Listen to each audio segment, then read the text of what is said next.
2022년 가정의학 및 커뮤니티 건강 저널에 발표된 연구에 따르면 일기를 꾸준히 작성한 그룹의 경우 그렇지 않은 경우랑 비교해 보았을 때 우울증, 불안, 외상 후 스트레스 장애 등 다양한 정신 건강 상태의 심화 점수를 5%더 크게 감소시킨 것으로 나타났습니다.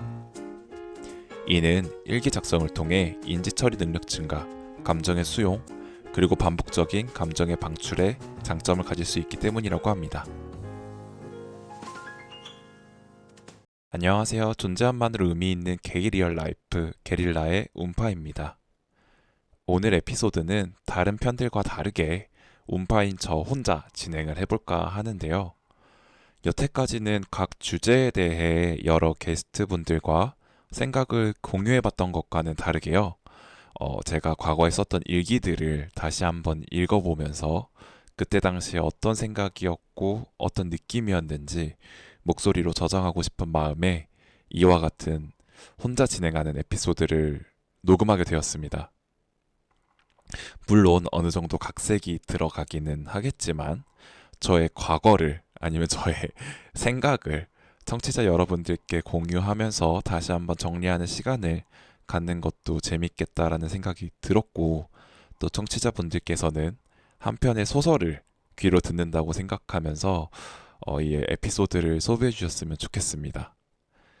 일견 공감되는 부분도 있고 공감이 안 되는 부분도 있겠지만, 그럴 때 청취자분들께서는 내가 이런 상황이었으면 어땠을까? 라고 생각을 하면서 같이 해보면 어떨까라는 생각이 들었습니다.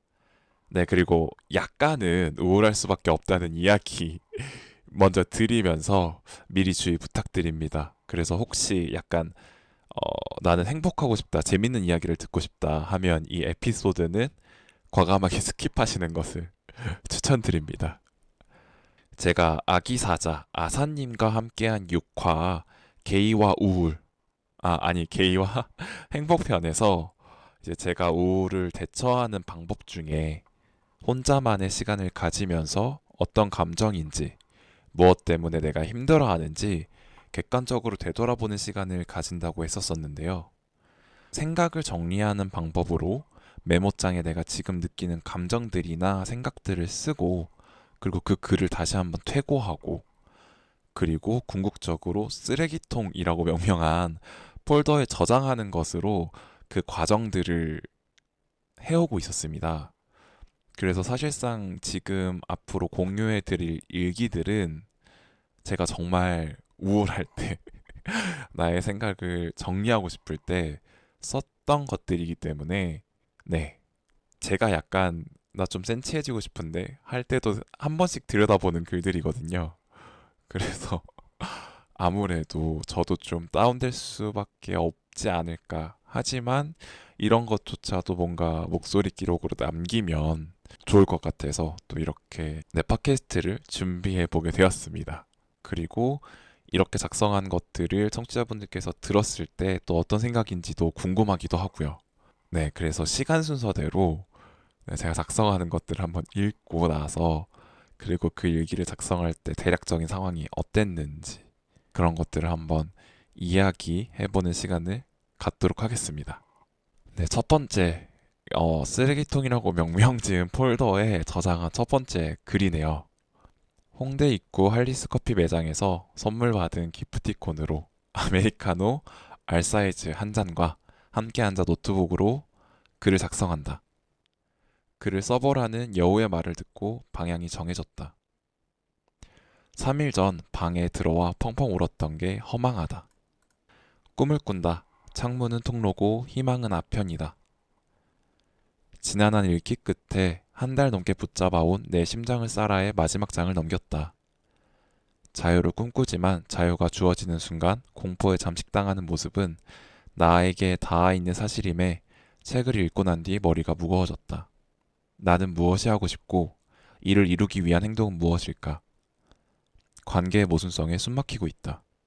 시선 끝에 닿아 있는 도착점을 정하고 열심히 달리기만 하는 것은 아둔한 행위일까? 현명해지고 싶다. 네, 이게 첫 번째 일기였었는데요. 첫 번째 글이었는데, 네, 근데 아마 이런 식으로 앞으로도 공유해드릴 일기들에 뭔가 우울하다, 슬프다, 알 수 없다 라는 말이 좀 많이 나올 거예요. 일단 이때 당시에 제가 되게 힘들게 연애했었던 대상을 여우라고 지칭하면서 썼었는데요. 그 이유는 상대방이 제가 느끼기에는 가스라이팅을 정말 잘한다. 그리고 자기 합리화와 자기 논리를 상대방의 설득을 되게 잘하는 똑똑한 친구다. 라고 생각을 하고 있었기 때문에 여우라고 명명했었던 것 같아요. 그래서 이때 당시에 어떤 관계였었냐면 연애를 했었다가 제가 상대방한테 차였죠.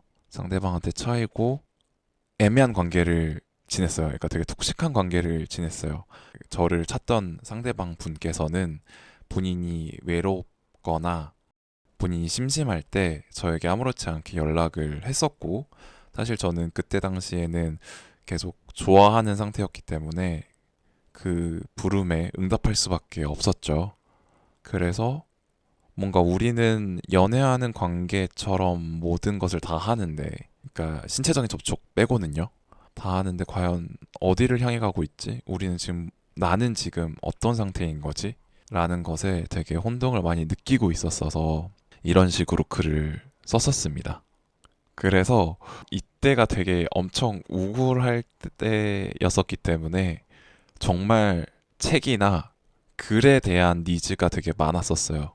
이런 식으로 일기를 작성했었던 기억이 납니다. 또 이걸 읽으니까 그때 어떤 느낌이었는지가 약간 떠오르네요. 네, 다음 일기입니다. 4일 뒤에 다시 썼네요.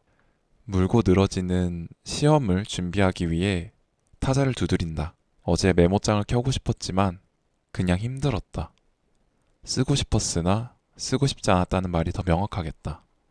현명해지고 싶다던 나의 바람은 예상치 못한 방향에서 급작스레 나를 잠식했다. 모호한 관계성의 본질을 확실히 깨닫게 되는 교신이 있었다. 결국 그냥 다른 것이다. 차이의 간극을 좁혀가는 노력은 서로에게 피해만 될 뿐이다. 아니, 나에게 상처가 될 뿐이다. 상처받는 나는 너에게 고통을 호소할 것이 자명하고 앞으로 있을 1년간의 부재는 고통을 유발할 것이므로 나는 원하지 않는다. 여우의 조언으로 쓰기 시작한 1년의 행위가 도움이 될 줄이야. 항상 매번 고맙다. 고마웠었고 고마워할 것이다. 본인은 원하지 않겠지만 나에게 그런 존재였었고 앞으로도 그럴 것 같다. 그냥 하루 종일 아무것도 하고 싶지 않다. 라고 썼었네요. 그러니까 아마 제가 이 글을 보면서 기억에 갑자기 번뜩 떠오른 거는 통화를 했었어요, 상대방이랑. 우리 도대체 무슨 관계야? 약간 이런 식의 통화였었던 것 같은데, 이제 상대방은 우리 그냥 친구지, 우리 그냥 서로 편한 사이지 였었고, 저는 근데 나는 너랑 좀 더 진지하게 만나고 싶다라고 얘기를 했고, 아마 거절을 당했었을 거예요. 명확하게 기억이 나진 않는데요. 그러면서 나름대로 마음을 정리하고 있죠. 이때까지만 하더라도 제가 상대방에게 엄청나게 큰 애정을 계속 가지고 있었네요. 그러니까 물론 지금도 사실 고맙긴 한데요. 그때 당시에 그 친구가 저에게 했던 행위는 지금 다시 생각해봐도 좀 이기적이었어요. 그러니까 계속 가끔씩 연락을 주고받긴 하는데요. 그 친구도 그때 당시에는 본인이 생각이 짧았다 라고 나중에 인정하기도 했었는데, 그러게요. 네, 다음 일기는 정확히 한 달 뒤에 썼습니다. 지난 글들을 읽어보는데 어제 전화 온 여우가 생각났다. 먹먹한 목소리를 들을 때마다 마음이 무거워진다. 다른 너와 다른 내가 교류하는 것의 방향은 어디를 향하고 있는 것일까? 분명 오늘은 기분 좋게 글을 쓸 거라고 생각했었는데 그것과는 다르게 착잡해진다. 나는 과연 어떤 노력을 하고 있는가?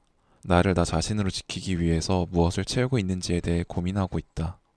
다른 친구를 만나 이야기를 나누며 나의 방향성은 어디를 향하고 있는지 쉼없이 입을 움직였지만 결론 없이 떠다니는 말뿐이었다. 매 순간 충실하지만 진정한 충족감은 없다. 부유하는 중이다. 와, 이거 읽으니까 생각이 나네요, 정말. 신기하다.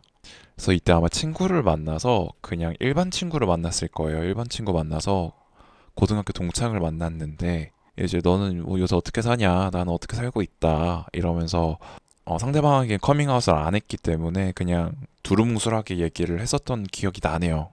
그러면서 뭔가 두루뭉술하게 얘기하면서 직접적인 생각은 잘 얘기를 안 하게 되고, 그리고 사실 지금 현 상태에 대해서도 상대방한테 말하기가 좀 애매하고, 그래서 충족감은 없다라고 느꼈던 것 같아요. 와, 이때까지만 하더라도 저 되게 우울했었네요. 신기하네요. 그러니까 사실 이 글들을 가끔씩 보기는 하는데 이런 시간대별로 순서대로 정리를 해서 다시 소리내서 읽어본 거는 처음이라서 과거에 나 제법 문학 소년이었을지도. 네, 다음 글입니다. 2달 뒤에 썼어요. 밤샘 작업 도중 쓰레기통을 열었다. 여호와의 관계가 분명해지고 명료해질수록 이상과 현실의 괴리에 고통스럽다. 불가능하다는 걸 인지하고는 있지만 그럼에도 달콤해지고 싶다는 열망은 나 자신으로 서기에 내가 너무 나약한 탓이다. 나를 좋아한다던 시추의 말에 덜컥 넘어가 버렸다.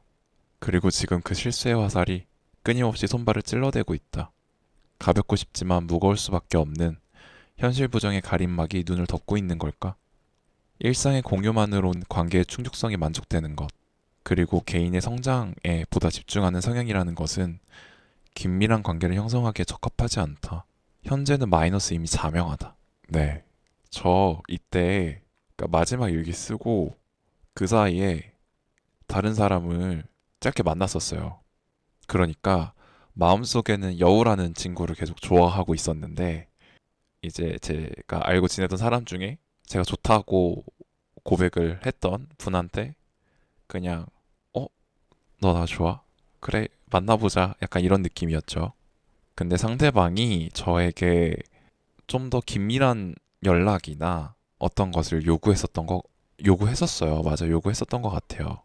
근데 사실 저는 이미 마음속에 다른 사람이 있었고, 그리고 상대방을 그렇게까지 좋아하지는 않았기 때문에 아무래도 관계에 집중하지 않았었겠죠, 제 스스로가. 그래서 그 관계가 어느 정도 약간 난항을 겪고 있었던 순간이지 않았을까. 그래서 결국 그때 당시에 만났던 분과는 금방 헤어졌죠. 상대방 분이 저한테 헤어지자고 했죠. 서로 많이 싸우기도 했었고. 사실 이게 연애는 아니었어요, 그때. 그냥 저는 썸이라고 생각했죠. 근데 원래 그래서는 안 됐었던 게 맞는 것 같아요. 마음 정리가 안 되었었는데, 뭔가 타인을 만난다는 건 상대방한테 예의가 아니었었는데, 그러게요. 그리고 나서 다음 일기는 2주 후에 썼습니다. 네. 바닥 상태가 아닌 어느 정도의 에너지가 있는 감정이 긍정의 방향을 향할 때 쓰레기통에 글을 남기고 싶었다. 필요에 의해 갈 수밖에 없는 글이 아니라 의도적인 작성에 대한 열망이라는 것이 맞다. 실수의 결과는 감정 소모를 통한 관계의 자발적 끊음으로 매듭지었다. 생각보다 괜찮지 않았고 걱정보다는 괜찮았다. 그리고 관계의 형성에 대한 회의감도 동시에 들었다. 이는 건강한 관계에 대한 고찰이 어느 정도 소신으로 자리 잡게 되었다. 따로 또 가치가 가능한 독립적이지만 의지적인 관계의 형성을 위해 선행되어야 할 자의적 시간 확보가 현재 나의 목표이다. 관계에 맺음 그 직후 여우와의 대화가 다시 시작됐다. 점점 멀어지고 있는 것인지 가까워지는 것인지 아니면 상대방의 요구에 부응해 바뀌고 있는 것인지 확실하지는 않다. 개인의 성장이 요구됨에 짓눌리고 있지만 좁은 공간에서 아늑함을 느끼듯 압박감이 편안한 것은 나의 형태가 구체화되고 있는 것이기 때문일까? 지금은 영에 수렴하는 중이다. 그때 만났던 상대방분이 저한테 헤어지자고 한 게 아니라 제가 헤어지자고 했었네요. 그랬구나. 나 그랬었구나. 그리고 나서 다시 여우한테 연락이 왔대요. 참 지긋지긋한 인연이죠. 그래도 직전 일기에서는 지금 마이너스야 라고 얘기했었는데 지금은 0에 수렴하는 중이래요.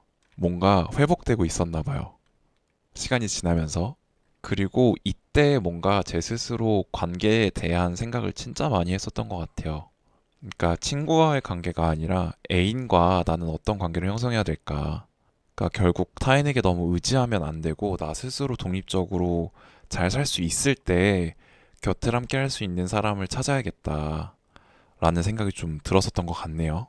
그리고 사실 이때 형성된 생각이 지금도 되게 뚜렷하게 자리 잡고 있어요. 그렇죠. 지금도 지금 생각이 결국 이때 생각의 최종 버전이지 않나 생각합니다. 나름 이때 혼자 고통스러워하면서 막 생각 정리하고 일기 쓰고 발버둥 치면서 건강한 연애를 하는 방법에 대해서 계속 고민을 했었던 것 같네요. 그리고 다음 일기는 한 달 뒤에 썼습니다. 관계 정리 후에 지속적으로 여우와 만나고 있다. 그래, 여우를 계속 만나고 있구나. 다시 읽을게요. 나에게는 이 만남이 외로움의 해소와 여우가 원했을 때 나는 절대 거절할 수 없음으로 생성된 산물이다. 여우는 다른 사람들에게 친한 친구 관계라는 말로 관계를 정리하였는데 사실 잘 모르겠다. 내년에는 관계가 이어질 수 없기 때문에 우리 스스로를 속이고 있는 것인가? 아니면 나 혼자 이와 같이 생각하는 것인지 잘 모르겠다. 그러나 어찌되었건 내 스스로 현재의 삶에 만족한다는 것이 중요하지 싶다. 어쩔 수 없는 부분은 직시하지 않고 나에 대한 부분만을 명확히 볼 수 있다면야. 더 이상의 뜨거운 관계는 나에게 사치인 것을 끊임없이 되새김질해야 한다. 스스로의 능력 향상과 병행할 수 없음을 뼈저리게 느끼고 바로 같은 실수를 반복하고 싶지 않으므로. 이 자식 많이 발전했네요. 그러니까 사실 이때도 계속 여우를 좋아하고는 있었는데 이때 아마 내년에 관계가 이어질 수 없다라고 썼던 거는 이때 당시에 제가 1년 동안 해외 업무를 그러니까 해외 출장이 결정이 돼 있는 상태였었어요. 그리고 여우한테도 얘기를 했었던 걸로 기억해요. 근데 문제는 그렇게 나 이제 떠나. 나 이제 당분간 여기 없어 라고 얘기한 이후로 상대방으로부터 되게 연락이 자주 오기 시작했죠. 그래서 그때 당시에 뭐지? 그냥 친한 친구였는데 왜 이렇게까지 뭔가 내가 이제 떠난다고 하니까 연락을 자주 하지? 하면서 좀 혼란스러워 하기는 했었지만 그리고 나 혼자 잘 살 거야 라고 계속 다짐하고 있네요. 하지만 이렇게 얘기는 하지만 제가 기억하기로 이때 저 당시에 저는 상대를 아직도 많이 좋아하고 있었습니다. 네. 그리고 다음 일기를 읽어볼게요. 다음 또 한 달 뒤에 썼습니다. 오늘은 목요일. 여우의 일정이 마무리되는 순간이며 휴일의 시작이다. 그러나 나는 내일 일이 있기 때문에 시간이 여의치 못했다. 오랜만에 메모장을 키게 된 것에는 이러한 상황이 영향을 주었다. 현재 나는 여우와 존재하지 않는 분홍빛 자욱한 안개를 만들어내고 있다. 그 와중에 이러한 것이 일방적인 생각인지에 대해 확신할 수 없음은 이제는 나만의 잘못이 아니라는 것을 깨달아가고 있다. 스스로의 가치를 끊임없이 이해받고 존중받고 싶어 하며 타인에게 실행한 선행의 가치를 강조하는 말하는 방식은 눈이 부실 만큼 강렬한 빛을 내고 있다. 이 빛이 나에게 다시 상대에게 가고 있는 걸 찌뿌린 실눈 사이로 바라보고 있다는 것이 착각할 수도 있다는 작은 틈이 생겼다. 아니면 인지하고는 있지만 말로 직접적인 표현을 하기에는 아직은 겁이 나는 걸지도. 그렇다면 이 관계를 위해 내가 취해야 하는 태도는 무엇일까? 어떻게 해야 여우의 감정을 상하지 않게 서로 그릇의 크기를 키우는 법을 같이 배워갈 수 있을까? 그럼에도 불구하고 한 가지 자명한 사실은 나는 이미 형태가 정해지고 있다는 것이다. 그리고 여우를 절대적 안정 상태에 이룰 수 있도록 힘쓰고 싶다. 나의 존재성으로 성립하지 않더라도 그 스스로 존재할 수 있도록. 오, 저 점점 성장해 가고 있네요. 네, 드디어 깨달았습니다. 나 이제 혼자 살 거야 하다가 아니야, 나 좋아하나 봐. 상대방 좋아하는 것 같아. 라고 인정을 했습니다. 내 스스로 인정은 했고요. 그 와중에 상대방이 되게 모순된 말을 한다는 걸 깨달았어요. 제 기억에는 이때 전까지는 그러니까 그 친구가 말을 너무 잘하기 때문에 그 친구의 생각이 다 맞다고 생각하면서 따랐었거든요. 근데 드디어 약간의 틈이 있다는 것을 상대방이 말하는 것에 모순이 있다는 것을 그리고 내로남불하고 있다는 것을 깨닫기 시작했습니다. 그러면서 상대방한테 내가 깨달은 거를 어떻게 잘 말할 수 있을까? 그 와중에 아직 애정은 남아 있어가지고 상대방이 상처받지 않았으면 좋겠다라는 마음이었었어요. 그러니까 그때 당시에 제가 이해한 바로는 그 친구는 본인의 십자가가 너무너무너무 무거운 친구였고, 그리고 타인에게 본인이 어떻게 보면 타인을 정말 많이 배려한다 라고 얘기는 항상 해 오지만, 그만큼 사실 그것보다 더 큰 배려를 본인이 항상 요구한다고 생각해 왔었거든요. 그러니까 물론 그 친구가 지고 있는 십자가는 정말 무거운 게 맞았었는데, 근데 그건 각자의 사정이잖아요. 어느 정도 이해하고 배려해 줄 수는 있지만 결국엔 타인이기 때문에 그것을 대신 짊어달라고, 같이 짊어달라고는 요청할 수 있지만 대신 짊어달라고 하는 건 또 말이 다르니까. 그렇습니다. 그래서 이때부터 조금 깼네요. 이제는 약간 너무 상대방한테 빠져서 허덕거리지 않고 너무 그냥 나 너무 슬퍼, 나 왜 내 사랑이 받아들여지지 않는 거야 라고 하지 않고, 어? 얘가 나를 이렇게 거부하는 것 자체가 좀 이상한데? 지금 하고 있는 말이나 행동은 상대방도 나 좋아하는 것 같은데? 라고 하면서 뭔가 깨달아가고 있습니다. 다음 글은요, 이거 여우가 제 글 다 보고 답글을 남겨줬었던 거예요. 그러게요. 상대방한테 사실 허락을 구하진 않았거든요. 나 팟캐스트로 너에 대해서 얘기할 거야. 왜냐면 제가 팟캐스트 하는 것도 그 친구한테 얘기를 안 했기 때문에 나중에 혹시 이걸 듣게 되면 기분이 안 좋으려나? 근데 지금까지 얘기한 건 제가 썼던 글이기 때문에 읽는 것도, 그리고 공개하는 것도 제 맘이죠. 상대방이 썼던 글은 읽지 않겠습니다. 나름대로 그 친구의 저작권이 있으니까요. 그 다음은 그 마지막 제 스스로 일기 쓴 지 2달 뒤에 해외 파견 나간 이후에 쓴 글입니다. 벌써 해외에 온 지 2주가 넘게 지났다. 정확한 날수로는 20일째이다. 반올림하면 벌써 한 달이다. 아침에 출근하는 길이, 시간이, 그리고 나의 걸음이 익숙해졌다. 메모장을 오랜만에 뒤적이게 된 것은 어제 여우의 얼굴을 오랜만에 봤기 때문이며, 점심 먹고 식곤증에 정신 못 차리다가 고우의 사랑 편지를 읽었기 때문이다. 아직까지도 내 감정을 생생하게 느끼는데 어려움이 많다. 여우를 보면 눈물이 나왔는데 어떤 감정에 기인한 건지 잘 모르겠다. 현상은 나타났는데 그 이유를 모르겠다. 내 삶에 충실해지고 싶다. 지금은 그냥 뭔가 적응이라는 방패 안에 숨어 있는 느낌이다. 시간이 아깝기도, 모래알같이 흩어졌으면 좋을 듯 싶기도. 오, 오, 그렇대요. 저 이때 울었나 봐요. 근데 너무 슬프진 않았었나 봐요. 좀 복잡한 감정이지 않았을까? 그랬던 것 같네요. 그래서 해외에 나가고 나서도 사실 그 친구는 계속 연락을 주고받았어요. 꽤 오래 주고받았어요. 그러니까 제가 해외 파견 나간 거를 확실시하고 상대방한테 얘기했을 때 상대방이 저한테 야, 너 그렇게 중요한 사실을 왜 나한테 얘기도 안 하고 혼자 결정하고 진행했냐? 라고 이야기한 거죠. 그래서 제가 우리 무슨 관계인데 내가 이런 걸 너한테 이야기를 해야 되냐? 라고 했고, 그 말을 듣고, 그러니까 그 친구가 막 화를 냈었어요. 화를 내다가 야, 나 그냥 너 좋아하는 것 같아. 우리 다시 만나자. 약간 이런 느낌이었죠. 정확한 워딩은 아니었을 텐데. 그래서 해외 파견 나가기 전까지 다시 만나다가 해외 파견 나가면서 롱디는 절대 할 수 없다고 해서 헤어졌고, 헤어지고 나서도 연락은 계속 주고받았다.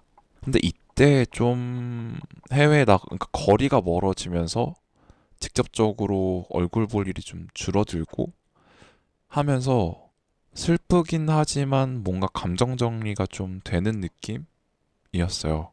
그래서 혹시 청취자분들 중에 상대방이 나를 거절해서 이별했는데 너무너무 막 마음이 아프고 슬프고 어떻게 할지를 모르는 경우가 있잖아요. 그럴 때 추천하는 방식은 상대방을 일단 내 삶에서 완전 도려내는 걸 추천드립니다. 그러니까 상대방의 존재가 계속 나에게 노출되면 이게 어쩔 수 없이 과거의 감정이 계속 떠오르더라고요. 이때 제가 쓰기도 했잖아요. 상대방을 오랜만에 다시 봤다. 근데 이게 아마 영상통화를 했나 그랬을 거예요. 그래서 상대방을 보면서 눈물이 났대잖아요. 이게 문제라니까. 보면 안 돼요.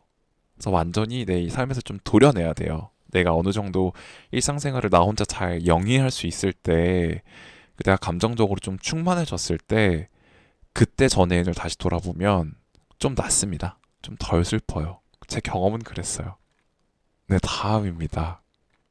어떻게 이거 읽다 보니까 저 좀 슬퍼졌어요. 다음 또 한 달 주기로 썼네요. 평생을 함께하고 싶다. 무슨 의미가 있을까? 나 자신을 온전해질 수 없다면. 여우의 열렬한 추천으로 조제, 호랑이와 물고기들을 이틀에 걸쳐 다 보았다. 우리의 상황과 닿아 있을까 싶다가도 그건 표면일 뿐이라는 생각이 들었다. 여우도 본인을 조제의 입장에서 생각하는 듯 했지만 과연? 관계로 보자면 츠네오에 더 가까운데 말이다. 구의 환경 속의 격정적인 화학작용은 재미있지만 부질없다. 그 모든 게 한순간의 짧은 유의일 뿐 궁극적인 선은 무엇이며 무엇을 추구해야 하는가? 나의 자격지심이 포기하게 만들었나? 타인의 선만을 요구하는 형태가 본인의 한계를 인정함으로 타당해지나? 야, 저 이때 약간 좀 악이 찼네요. 저 이때 상대방을 좀 미워했었나 봐요. 이게 이별의 그 단계가 있죠. 뭐였더라?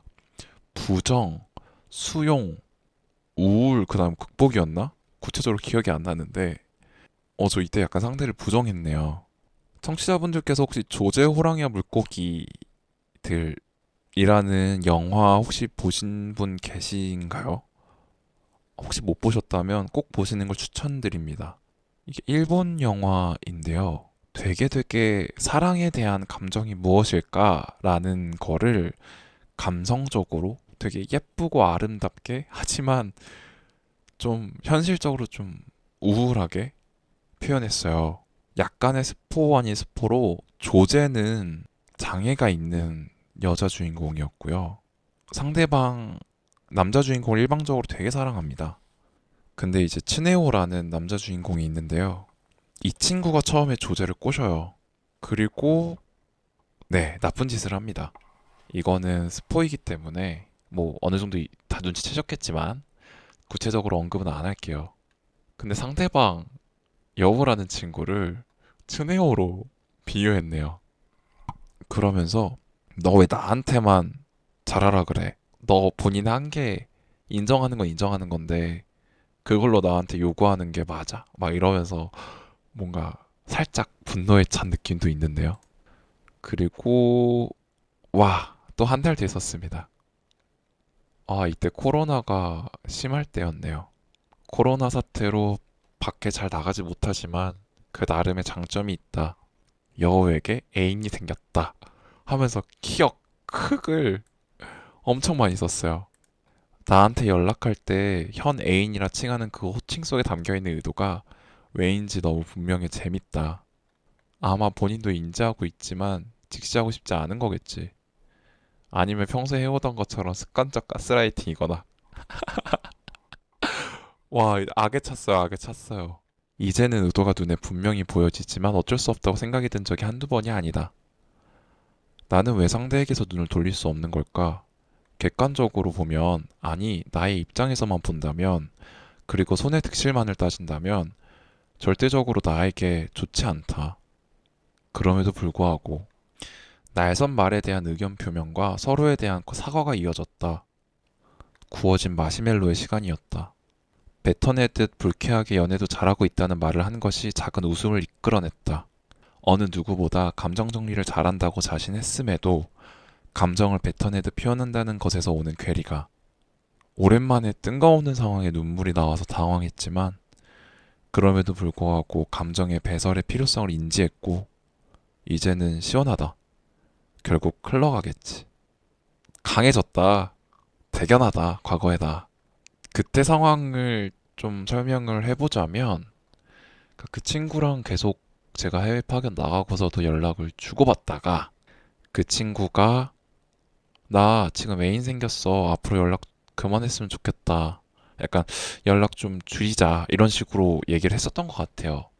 근데 문제는 그 친구 되게 담담하고 어떻게 보면 계속 친한 친구라고 서로의 관계를 명명했으니까 그 친구가 그냥 자연스럽게 연락을 좀 그만했으면 좋겠다라는 식으로 사실 그 얘기도 좀 그렇죠. 친한 친구 사이에 뭐 연락 계속 할 수도 있지.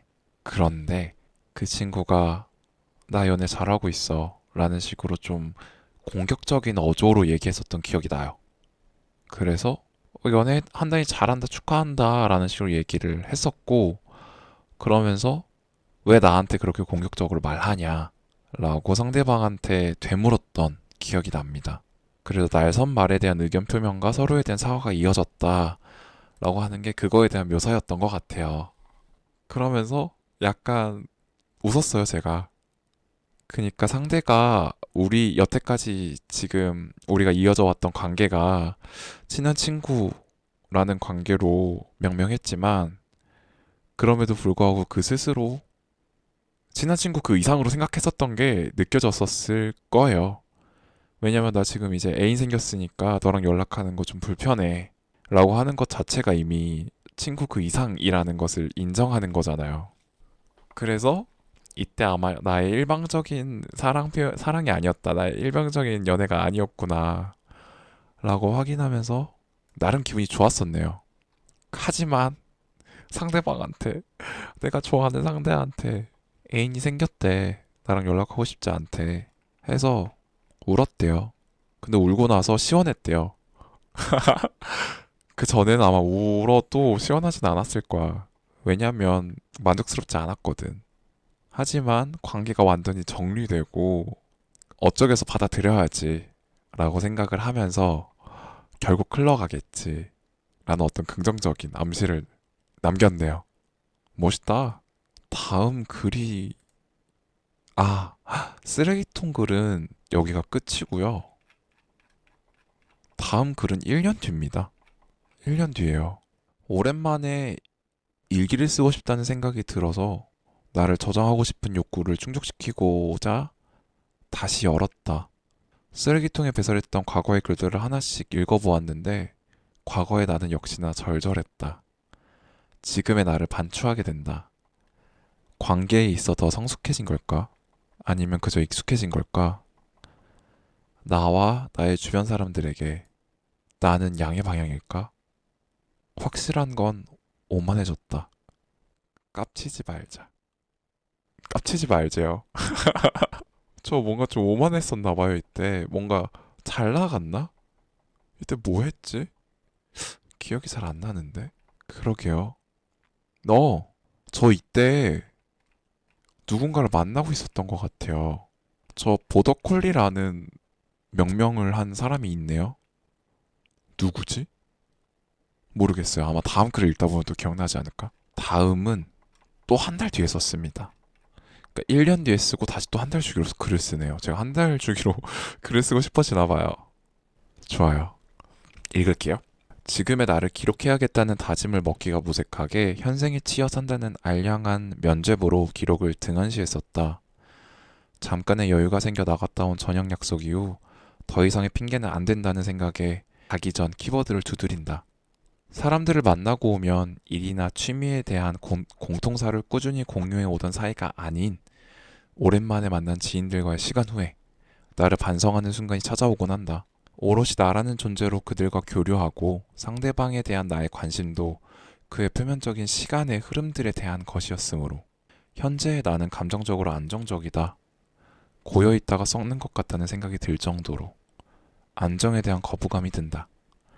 내 스스로를 갈고 닦지 않으면 내가 절대 가지고 싶지 않은, 그리고 기피하고 싶어하는 못난 그런 것이 되어 있을 거라서. 보더콜리에게 정서적으로 버팀목이 되어주지 못하고 있었구나. 글을 쓰며 깨닫고 있다. 정서적 공감에 대해 뭐가 잘났다고 일상적 읽기 이후 열변을 토했는데 정작 내가 나만의 안정을 쫓겠다고 흔들리는 보더콜리의 눈을 회피하고 있었다. 썩고 싶지 않다면서 고여 있었다. 마냥 입에 넣어달라고 아무도 없는 허공에 입을 벌리고 있었다. 아둔했다. 들어오는 건 무의미한 먼지와 매연이었을 뿐인데. 무뎌지지 말자. 오, 저 기억났어요. 그 친구 만나고 있었구나. 그래요. 1년 뒤에 연애를 시작했네요. 연애를 시작했고요. 상대방을 보더콜리라고 명명했었어요. 그 이유는 이 친구는 되게 똑똑했었는데 강아지 같았거든요. 정말 순한 친구였었어요. 정말 순한 친구였었고 그때 당시에 참 좋아했었는데 그래서 아마 이제 이 친구를 만나기 전 연애가 되게 힘들었었잖아요, 제가. 그래서 나름 저만의 약간 도끼를 가지고 연애는 이래야 돼, 관계는 이래야 돼, 라는 알 수 없는 뽕에 차 있었을 때였어요. 그래서 막 상대방한테 야, 관계란 말이야, 라고 하면서 뭐 이렇게 해야 돼, 저렇게 해야 돼. 너 지금 잘못하고 있어. 그거 옳지 않아.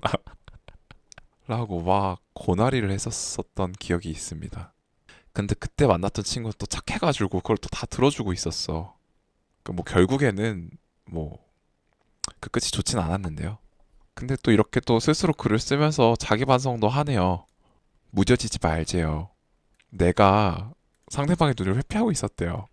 다음 글은 일주일 뒤에, 일주일 뒤에 썼네요. 너무 개인적인 건 좀 스킵하고요. 읽어볼게요.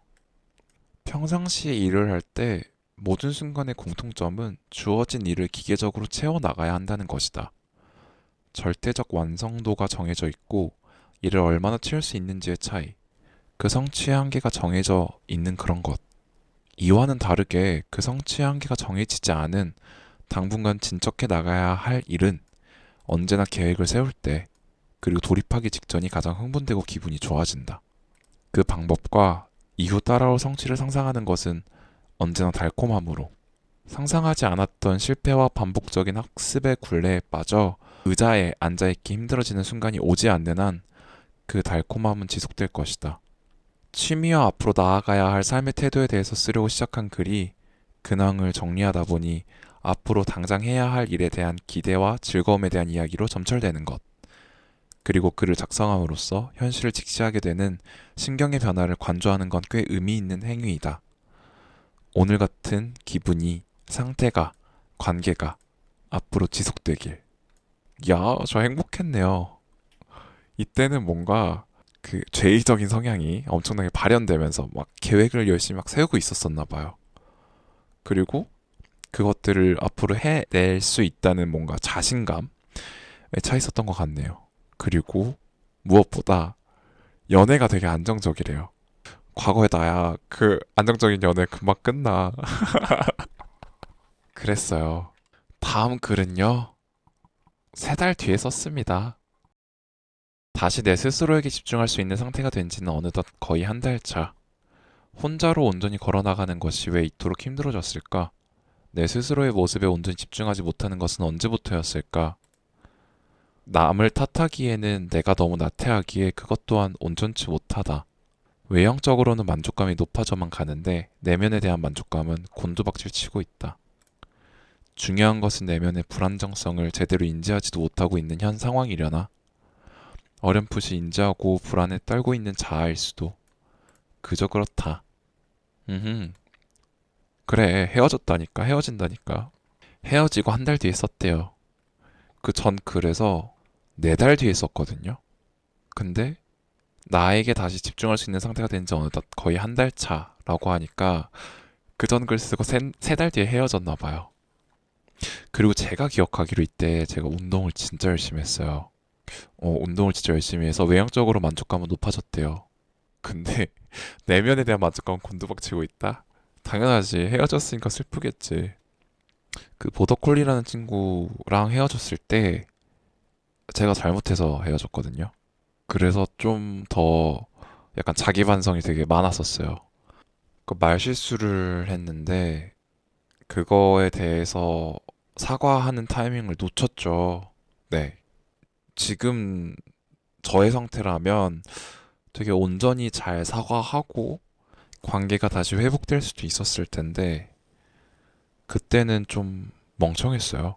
그래서 헤어졌고 약간 우울해하긴 하지만 그저 그렇대요. 뭐 그렇게까지 슬프진 않은가 봐요. 야, 이제 드디어 마지막 글입니다. 물론 사실 그 이후로도 글을 쓰긴 했는데요. 이 쓰레기통에 글을 쓴 거는 마지막이에요. 방금 헤어져서 그러니까 헤어진 지 한 달 됐을 때 쓴 글 이후로 2달 뒤에 썼네요.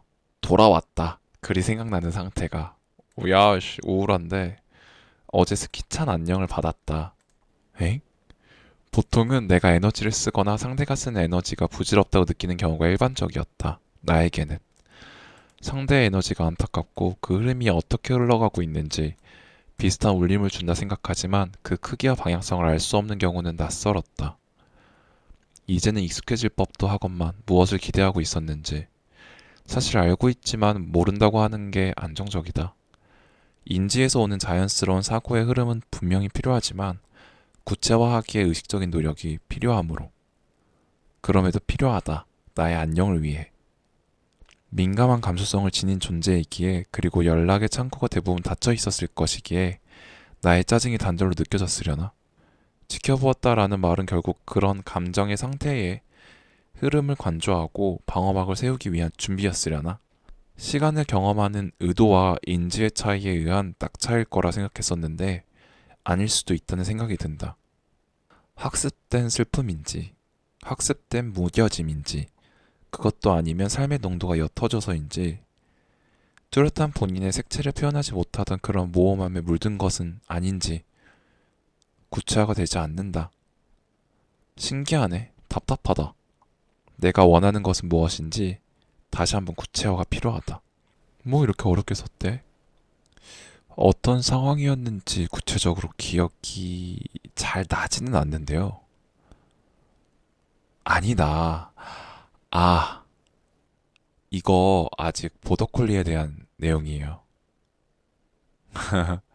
그러니까 헤어진 게 아니라 내 스스로에게 집중할 수 있는 상태가 된 그 전글 있잖아요. 그 때가 아마 보더콜리가 잠깐 우리 시간을 가지자 라고 했었던 것 같아요. 맞아. 그러니까 제가 말실수를 했고 제대로 사과를 못해서 그렇게 헤어졌는데 제가 아마 붙잡았을 거예요. 붙잡았고 그랬더니 상대가 그럼 시간을 좀 가지자 라고 해서 그랬죠. 네. 그래서 각자 시간을 가지고 근데 사실 아시죠? 시간을 갖자는 말은 결국 헤어지자는 말이거든요. 그래서 스키찬 안녕을 받았다 라는 말은 결국 공식적으로 헤어졌나 봐요. 음, 인지에서 오는 자연스러운 사고의 흐름이 분명하다고 했는데 이게 아마 애초에 각자 시간을 가지자는 말이 헤어지자는 말이었는데 그걸 애써 내가 부정하고 있었나 봐요. 그러다가 어쨌든 헤어졌으니까 슬프긴 한데 근데 생각보다 그렇게 슬프진 않았나 봐요. 그래서 마지막에 신기하네. 답답하다. 내가 원하는 것은 무엇인지 다시 한번 구체화가 필요하다. 하는 거 보면 어찌됐든 각자 시간을 가지고 헤어졌는데 과연 내가 이 친구를 계속 좋아하는 건가? 아니면 나한테 지금 필요한 건 뭐지? 라고 약간 혼란스러워하는 모습이 느껴지네요. 그래서 여태까지 보더콜리를 만나기 전에는 어쨌든 확실하게 끝맺음이 있었잖아요. 근데 이번에는 약간 애매하게 서로 연락을 아예 안 하는 그런 정리하는 시간을 가졌다가 결국에는 헤어졌으니까 그리고 약간 내 마음 정리도 좀 애매하고 상대방도 스키찬 안녕을 했대요. 상태도 나를 좋아했었나 봐요. 근데 그 상태에서 이별을 하니까 약간 혼란스러워하는 모습. 그랬구나. 저 그랬었나 봐요. 신기하네요. 근데 답답하진 않아요. 사실 잘 지나갔어요. 그 시기 잘 지나갔고요. 그리고 나서 이후에 사람들도 잘 만났고. 근데 하나 안타까운 거는 뭔가 그 친구랑 대화를 제대로 못하고 끝냈던 것 같은 느낌? 왜냐면 시간을 가지고 나서 이제 그 친구한테 막 얘기를 하려고 했는데 상대방이 자기가 너무 힘들다고 그냥 그만하자고 하고 끝냈던 것 같아요. 그럴 수도 있지. 어쨌든 이렇게 쓰레기통에 썼던 글은 이게 끝이 나고요. 사실 그 이후로는 또 다른 글들을 썼어요. 그 다른 글들은 제가 네이버 블로그에 저 스스로 나만 보기 해가지고 거기다가 약간 일기처럼 주기적으로 글을 남겼는데요. 오늘은 이번 에피소드에서는 저의 쓰레기통, 감정 쓰레기통에 엄청나게 슬퍼하던 나의 우울한 그런 마음들을 담아냈었던 글들을 좀 읽어봤어요. 그 이후로 블로그로 그러니까 옮겼던 거는요. 더 이상 쓰레기통에 글을 쓰고 싶을 만큼 뭔가 혼란스럽고 마음이 힘들고 했던 적이 별로 없었던 것 같아요. 그러니까 이제는 내 마음을 내가 어떻게 돌아볼지를 좀 깨달았죠. 그러니까 사실 계속 더 알아가고는 있는데요. 근데 이제 쓰레기통에 글을 쓸 때는 진짜 좀 어떻게 해야 될지를 아예 모르는 상태였거든요. 그런데 이제는 좀 단단해졌고 나만의 에고가 좀 생겼고 관계에 대한 그러니까 연애에 대한 뭔가 나만의 줏대가 좀 생겼고 하면서 만남과 헤어짐에 있어서 어느 정도 나만의 패턴을 찾았기 때문에 생각 정리가 좀 빠르게 됐었던 것 같아요. 그러니까 물론 그만큼 고민했던 시간이 있었기 때문에 제 나름대로의 답을 찾은 거겠죠. 네, 그래서 그 이후로는 좀 이렇게까지 막 무겁고 우울하고 슬프고 나 모르겠어 했던 글은 더 이상 안 썼고요. 그냥 소소하게 그냥 약간 우울하거나 참 이상하게 기쁜 일이 있을 땐 일기를 잘 안 쓰네요. 약간 슬픈 일이 있을 때만 글을 썼던 것 같아요. 네, 여러분들은 제 글 어떻게 들으셨나요? 막상 얘기하고 보니까 좀 부끄러운데요. 너무 막 있어 보이려고 좀 말에 맛을 좀 넣은 것 같기도 하고. 사실 지금 이렇게 글 쓰라고 해도 저는 못 쓰거든요. 약간 좀 더 투박하게 글을 쓰게 됐다고 할까요? 그래서 약간 말랑말랑했던 어린 시절의 내가 썼던 글을 한번 오랜만에 읽어보니까 또 감회가 새롭네요. 그래서 나중에 또 기회가 된다면 또 제 일기장에서 제가 썼던 글들 중에 뭔가 다시 읽어보고 싶고 여러분들한테 공유하고 싶은 게 생기면 그때 또 저 혼자 진행하는 에피소드를 만들어서 목소리로 기록을 남기고 싶습니다. 어떻게 들으셨는지 궁금하네요. 이렇게 제 일기장을, 그러니까 제 쓰레기통 속 글들을 읽어보고, 그러니까 과거의 나를 다시 돌아보는 시간을 가졌는데요. 혹시 여러분들도 일기를 썼거나 사진 같은 게 좀 남아있으면 한 번쯤 되돌아보면서 아, 나 이때 이랬구나 하면서 과거의 나와 대화를 갖는 시간도 좋은 것 같아요. 저 사실 좀 센치해지고 싶을 때, 우울하고 싶을 때, 일부러 약간 내가 엄청 우울했을 때 썼던 글을 읽었거든요. 근데 지금 이렇게 쭈루룩 이어서 읽고, 과거에 내가 어땠는지 다시 한번 생각해보고 하니까, 과거의 나와 내가 좀 분리되는 느낌이에요. 예전에는 계속 동일시 됐거든요. 맞아, 나 이때 이랬었지. 어떡해, 이러면서 너무 감정이입도 되고, 과거의 내가 현재의 내가 되는 느낌이었는데 지금 다시 읽으니까 너는 너고 나는 나야 라는 생각이 좀 드네요. 그만큼 늙은 거겠죠. 그만큼 변화한 거겠죠. 그래서 여러분들이 저의 우울에 전염되지 않으셨으면 좋겠어요. 왜냐면 과거의 저의 우울이 저는 이제 더 이상 전염되지 않거든요. 다른 사람 이야기고 그냥 그때 그랬었지 하고 넘길 수 있으니까. 인트로에서도 말했듯이 일기를 쓰면 정신질환 예방에 정말 도움이 많이 된대요.